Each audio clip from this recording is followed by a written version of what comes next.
Hi, this is Trevor, and it's January 2014. Happy New Year. It's been a little while since I've had a chance to catch up with doing some videos like this, and here it is, a Sunday afternoon, and perfect timing to be catching up in terms of some studying and this sort of sharing. It's been a very cold winter, I think, for most people across North America. We saw some unusual temperatures, and it meant a lot of people were staying in, staying warm. And I think there were a lot of things, businesses that were affected, and it's good that things are just now kind of coming out of that sort of introspective time. Something I've been thinking about in line with that, this business of kind of drawing in and sometimes having to kind of look inward, and then periods where we talk about consciousness expanding or things kind of moving outward. Well, literally, these are figurative things. The inner universe can be huge. It can be just as massive as what we think of as the outer realm. So these are interesting ways of taking abstract concepts and trying to communicate them. We talk about an inner journey. And again, we talk about enlightenment, where there's this perception of something greater. Sometimes, though, the enlightenment can be like turning on the microscope and seeing elements and seeing aspects and permutations that we weren't picking up on before. So this in and out business is kind of interesting when we start looking at it in terms of symbolism and what gets expressed through systems like tarot. I think it's also fascinating where we talk about enlightenment and literally like the light bulb going on over someone's head, or even in ancient imagery, the halo, or this burst of insight, that would be taking place. And in a lot of the symbolism in tarot, we will see, this sense of a kind of a darker period that is kind of like an incubator, something that is this kind of contraction that's going on, and this sense of light that is moving outward. So this in and out business comes up in a couple of interesting different ways. And, the aces I oftentimes refer to as being kind of like these sparks, these flashes, these eurekas, or as Oprah calls them, an aha moment. So you can be kind of traveling along through your life experience, things happening to you, things kind of going on circumstantially. But an ace is a point where something happens in our consciousness, something transformative goes on. And it's not just what's happening to us, but how we are seeing or perceiving things, how we are working with things that suddenly starts to move differently. This is where, in this sort of more fortune teller interpretation, aces are sometimes referred to as being lucky, or some readers would refer to it as being a time that is more powerful, more energetically awake in a way. And I think that's a little closer to what I tend to describe. Because really no time is more powerful than any other. I think the key thing is the awareness that's going on, the things that sit closer to the surface. Sometimes I say that enlightenment, or a dawning awareness, is a little like when people suddenly in their adolescence discover attraction, when you discover boys and you never knew they were really all that important before, or you discover girls, whatever you're oriented towards, and suddenly this takes on this new meaning, this new permutation, and suddenly the songs you hear on the radio mean something entirely more than they did before. Sometimes the realizations aren't easy. Sometimes it's things like grief or loss that show us a level of consciousness we weren't aware of. Until we've experienced those things, we don't understand. I can remember at an earlier point in my life, when relatives would pass away and people would be grieving, it seemed like it was something that was about a 2-3 month period. And then you get closer to those things with more awareness, and you realize this is a process a person moves through over a much longer period of time.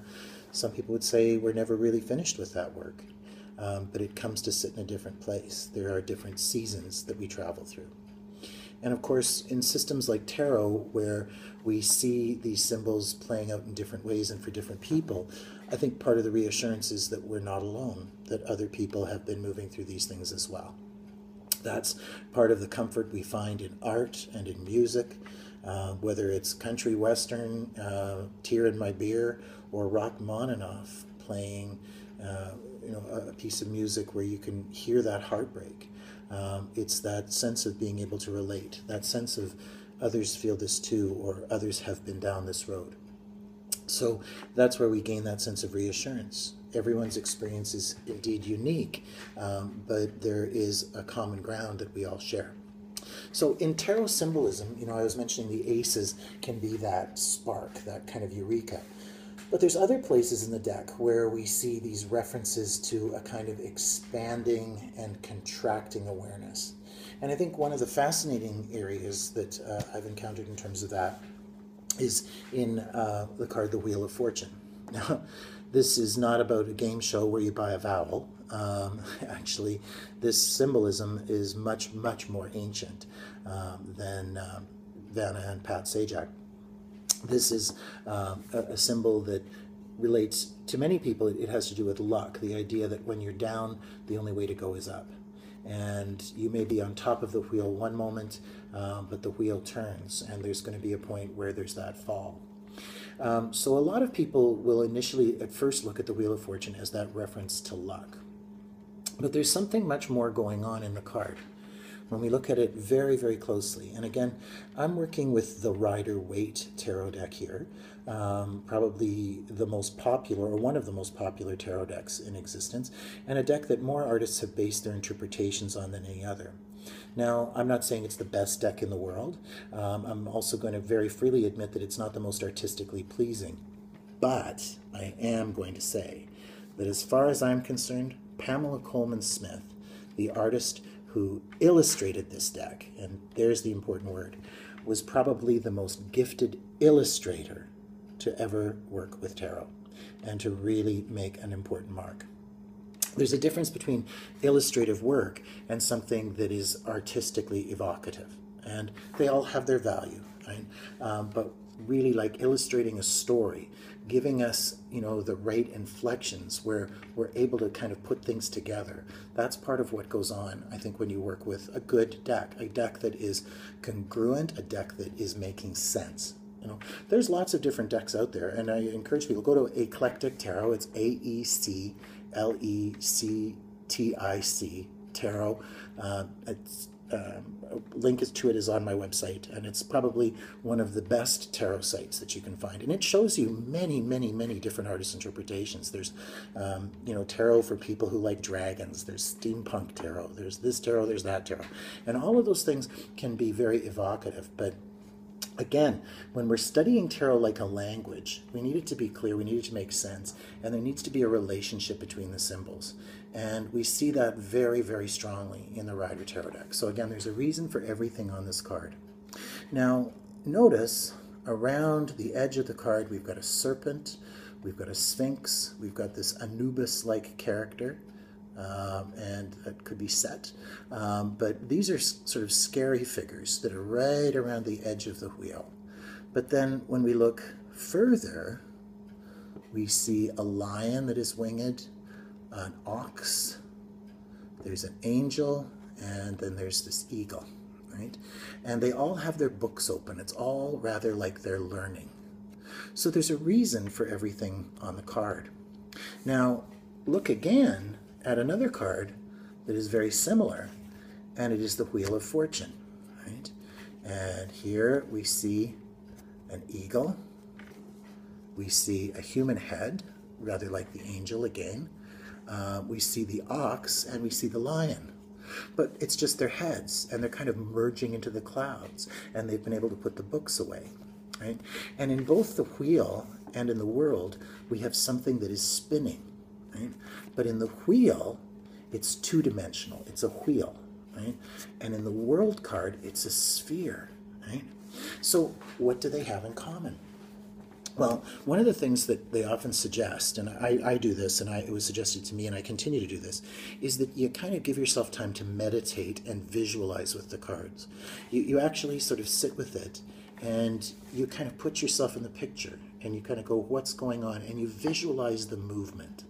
And in both of the cards, there is this spinning, right? And here's some fancy scientific terms. A little bit of what this old noggin has been able to retain from science in school, grade school. Centrifugal force, right? It's part of the force of gravity that is caused by this spinning, this motion that's going on. I remember when I was a little kid, on the playground of our school, of our elementary school, we had one of those merry-go-rounds, the kind that everybody takes turns pushing.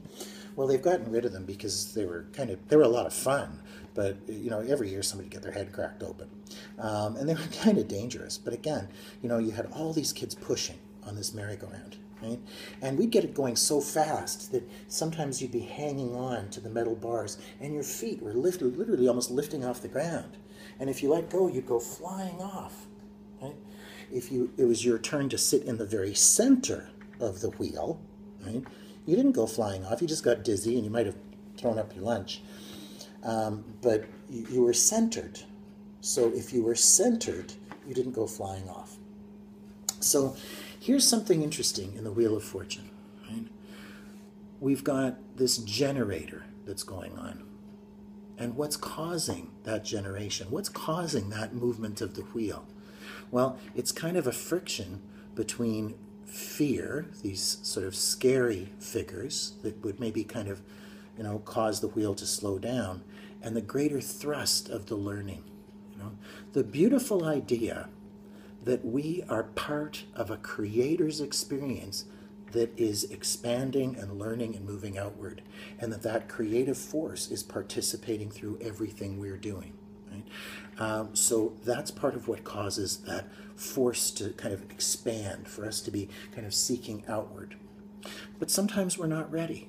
Sometimes we might, initiate that journey of self-actualization or awareness, or we might be picking up on something, or there might be an enthusiasm to other people around us, and we start that wheel spinning, right? But if we're not quite ready, we come to the edge and we encounter that fear, and that fear goes, oh, you're not ready, you've got to slow it down. And it causes that to cease. One thing, I think, if you're a reader, if you're pursuing this, if it's something that people identify with you, you'll get this again and again and again. You're at a party and people say, oh, and what do you do? Oh. And the fact that you're a reader comes up. And sure enough, somebody will say, oh, my Aunt Myrtle read, and she was very good, but she stopped because she saw too much. Well, frankly, I think 9 times out of 10, Aunt Myrtle just didn't feel like reading your cards. But maybe in some instances we do encounter something and it's not the right format for us. So the learning kind of encounters that fear, it stops and it slows down. But 9 times out of 10, Aunt Myrtle, or whoever the person would be, and I've been in that position myself, retreats because of that fear and then finds a better path to move forward, where there are those right supports, where there is that faith, there is that interaction. And what starts to happen is we start seeing all of these circumstantial things, these highs and lows, these lucky ups and downs, as tools for teaching. They become less and less good or bad, and more part of that motivation, that ability to move outward. And there are periods, where we need to retreat, where the wheel has to kind of slow down, where we have to kind of get more grounded within ourselves. And it becomes less of that two-dimensional, just what is happening to me, and more of that sense of connection to a greater world that we're part of. This is just a tiny, tiny hint of what these cards can express, when we give ourselves the chance to look at them and to sort of see what the symbols are saying in relation to one another. So I'm just giving you some food for thought. Again, before the tarot police come knocking at anyone's door, this is not me definitively saying this means this and that's all there is to it. I'm simply talking about how we can make associations, how we can kind of draw on these things, and how we can have our own ability to kind of move outward, and then to also take that experience, and sometimes during periods where we have to retreat, to kind of go inward and to say, how is this working for me? A very dear friend of mine explained something to me recently, that people are oftentimes talking about finding their path. There really is only one path, and we're all on it. And it is the path of our breath. It is the path of going out and coming in. And he says, just don't get stuck at either extreme. So good to be talking with you on the path and on the journey. Hope to be seeing you out there, and I'll be thinking about you when I draw within. Take care, and all the best for a happy, happy new year. Bye for now.